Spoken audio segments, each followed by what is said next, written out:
దేశ మాజీ ప్రధానమంత్రి గారు మన్మోహన్ సింగ్ గారు నిన్న రాత్రి 9:50 కూడా పరమరించడం చాలా కూడా అత్యంత బాధాకరం కూడా. మీకు అందరికి కూడా తెలుసు, భారతదేశం క్లిష్ట పరిస్థితుల్లో ఉన్నప్పుడు ఆ రోజు 1989లో పివి నరసింహరావు గారు ముఖ్యమంత్రి అయినప్పుడు ఒక ఆర్థిక శాఖ మంత్రి, కేంద్ర ఆర్థిక శాఖ మంత్రులుగా మన్మోహన్ సింగ్ గారు పదవి స్వీకరించి ఆర్థిక సంస్కరణలు కూడా ఎంతో సాహసోపేతంగా కూడా ఈ భారతదేశంలో కూడా ఒక నిర్ణయం తీసుకొని అన్ని ఆటుపోట్లను కూడా ఎదుర్కొని ఆ రోజు ఆర్థిక సంస్కరణ వల్ల ఈ దేశం యొక్క ఆర్థిక పరిస్థితి కూడా కుదుటపడి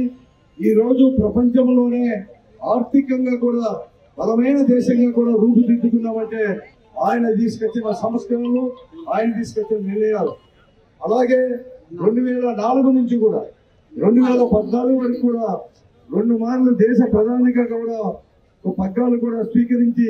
ఈ దేశాన్ని ముందుకు తీసుకొని పోయారు కూడా. అదే కాకుండా ఈ రోజు ఆర్బీఐ గవర్నర్ గా కానీ,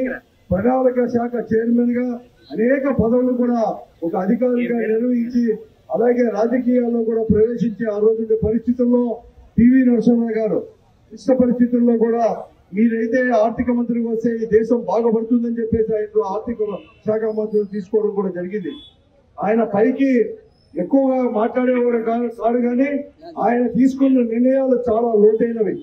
భవిష్యత్తు మన దేశం అంటే, భవిష్యత్తు యొక్క దేశం అంటే మన అందరి యొక్క భవిష్యత్తు, ముఖ్యంగా మన పిల్లల యొక్క భవిష్యత్తు ఈ రోజు కూడా ప్రపంచంలోనే అగ్రగామ దేశంలో కూడా మన వారు ఉన్నారంటే ఆ రోజు ఆయన తీసుకొచ్చిన మన్మోహన్ సింగ్ గారికి అమర్ హై.